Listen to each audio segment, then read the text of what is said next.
What an embarrassment. What an absolute embarrassment.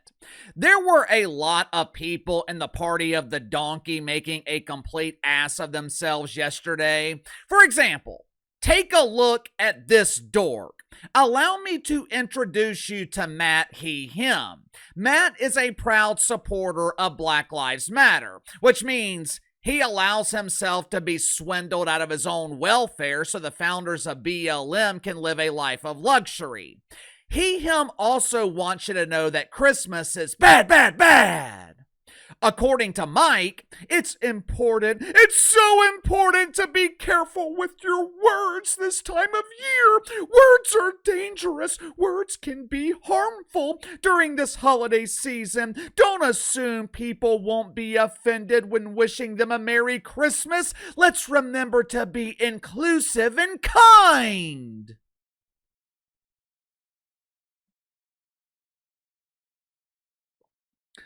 I don't give a damn about inclusion, and Uncle Casey has never been described as kind. Matter of fact, the only time I have been described as kind is when I'm described as kind of an asshole. The pronoun police were out in full force yesterday patrolling social media for infractions and violations. In the year of our Lord 2025, it is no longer considered bueno to wish someone a Merry Christmas. But as embarrassing as the pronoun police were, no one, and I mean no one, embarrassed themselves more than Keith Olbermann. Katie Boo! If Uncle Casey was capable of feeling sympathetic towards lonely, miserable, aging fossils, then I might feel bad for Pooh. Over the last 2 or 3 days, I'm sure most of you guys were surrounded by friends and family. Maybe you traveled across the country to see your parents or your kids and your grandkids. Maybe you overindulged in the eggnog to make spending the week with your in-laws more tolerable. Fortunately, I don't have that problem. I got lucky with my in-laws. We get along great. But whatever you were doing, I'm sure most of you guys were not lonely and miserable. Unfortunately, not everyone has the luxury of having friends and family. For the last 66 years, Keith Olbermann has been spreading misery. Poor Pooh. He has lived through 66 years of bitterness. No one wants to be around a bitter bastard during the holiday season. Hell, no one wants to be around Keith Olbermann on a random Tuesday, much less spending the most wonderful time of the year around an angry asshole and his growing collection of kitties. Once again, Keith Olbermann spent Christmas alone. His inflatable girlfriend couldn't keep him company because one of the cats clawed holes in her plastic face. But that's okay. In times of loneliness, in times of deep despair, Keith Olbermann knows that he can always rely on his lonely male followers on Twitter. Keithy spent Christmas Eve and Christmas Day dedicating his worthless time to the object of his devotion, Don Trump. Which means Keith Olbermann spent his holidays obsessing over another dude. Make sure to like and subscribe. You can follow me on Twitter at KC_BTL84. Let's go and get to the sponsor for today's video, my good friends at Sugar Mountain Trading. As you guys know, I've got young nephews. Oldest is 8. My youngest nephew is 6. Like most young kids, they deal with various skin ailments. Psoriasis, eczema, itchy, red, dry skin. Hell, I'm not a doctor. I'm not qualified to diagnose what it is. I just know it's a nuisance they no longer have to deal with because my sister started using oat and honey soap from Sugar Mountain Trading. This soap is ideal for sensitive skin, offering a gentle yet effective solution for various dermatological issues. Its American-made origins guarantees the highest standards of production. Also comes available with CBD. So if you're dealing with skin issues and pain, CBD version, it'll take care of both. You'll be pain-free and smelling like fresh raspberries. Hell, that's literally the reason my wife likes to use it. She uses the standard CBD oil for pain, but she prefers the soap because she thinks it smells good. Like I said, Oat and Honey Soap. It is available with or without CBD. So become pain-free while smelling fresh today by clicking the link in the description below. Use my promo code BTL35, BTL35. Receive 35% off your first purchase with Sugar Mountain Trading. For most people, well, for most normal people, the holiday season, Thanksgiving, Christmas, it's the one time of year where politics are pushed to the side. No one wants to spend the holidays talking about the disease of politics. The holidays are supposed to be a happy time. You're off work. You don't have to go back until January. I remember the last few years at my old job, I would start looking forward to my holiday vacation in January. I could not wait to get the hell away from that place for 2 weeks. But for Keith Olbermann, Christmas is the most difficult time of year.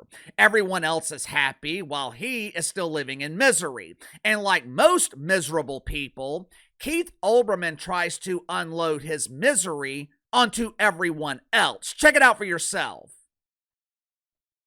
Now, you probably can't read all of these because the font is so small. I had to shrink the individual tweets to include all of them because there were just so many.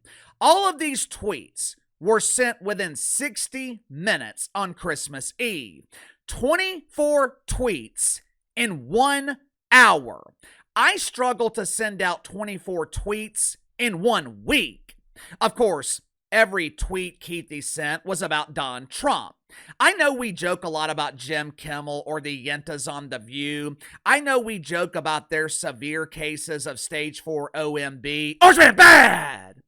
But I have never seen someone with a more severe case of this incurable disease than Keith Olbermann. Doctors at Woke Memorial Hospital, they have no idea how to treat Keithy. My inside sources, they are telling me that pretend Dr. Jill Biden, she has quit filling his prescriptions. She's been giving Keithy placebos because the powerful sedatives that she was prescribing clearly were not working. Can you imagine how miserable you have to be to spend Christmas Eve rage tweeting about Don Trump? I didn't like our former fearless leader, Johnny B. Biden. Damn sure didn't like his pretend vice president, cackling Cam Harris. Ironically enough, I do have an appreciation for them because they provided me with an endless supply of content. But there's no denying the fact John Biden was incredibly damaging to the country. Hell, some claim that John Biden was the worst president in the history of the country. But even with that being the case, I wasn't obsessed with him. I don't like Jim Kimmel, who we will be talking about later today here on the main channel. Jim Kimmel is a grade A doofus, but I'm not spending every waking moment obsessing over his unbelievable levels of dork. When I don't like someone, I tend to avoid them. I don't spend Christmas Eve rage tweeting, begging for their attention, hoping, praying that they'll notice me and respond. Because that's what Keith Olbermann wants. Just like his bestie Jim Kimmel, who received Don's toxically masculine attention back in September, Keith Olbermann is begging for Don's masculine wrath. For years now, doofus Democrats have been encouraging men and women to stay single. They don't want people getting married, especially white men and white women. I wonder why. Anyway, men are encouraged not to date, or men are encouraged to become lesbians by transitioning to women and then dating other women. You know, since in that relationship and that marriage, no child will be conceived and the Democrats' dream of population control can still be realized. Meanwhile, women are encouraged to be independent.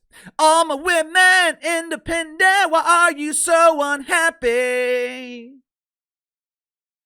Celibacy rates are the highest they've ever been. Young men and young women are no longer getting married. Hell, dudes aren't even dating. Kind of hard to get married when you're 35 years old and the only interaction you've had with a woman is the bot that you briefly dated online. According to multiple studies, there is an epidemic of lonely men in America. Now, lonely men, they will blame women, but it's not their fault. Hell, there are a lot of women desperately looking for a real man. Most of it, I think, is the government's fault. Dudes are afraid to get married because they're afraid to lose half their shit, which is completely understandable. Hell, I was the same way for the longest time. But the thing is, life is all about taking risk. There is no reward without taking a risk. You never know what will happen once you get married. You could have a happy marriage. You could spend the rest of your lives living together. And if you find the right woman, if you find a woman who will support you, you can accomplish things that you never thought you'd be able to accomplish. She will make you better. Now, of course, if you choose the wrong woman, you could be temporarily miserable. But that misery is temporary. And if you choose the right woman, you won't even have to worry about it. But either way, it's still a risk. But I promise you, the alternative is significantly worse. You want to know what your future looks like after decades of loneliness and misery? You want to know what you will look like physically after decades of bitterness? Here you go. This is your future. This is what happens after 66 years of living in complete anguish. And all my ladies out there, if you never listen to anything Uncle Casey says, I beg you to listen to this. Never, ever, ever, ever, ever, ever date a man like Keith Olbermann. You would be better off buying a lifetime supply of batteries than you would be dating Captain Creep. Sound off in the comments below. I'll see you guys later.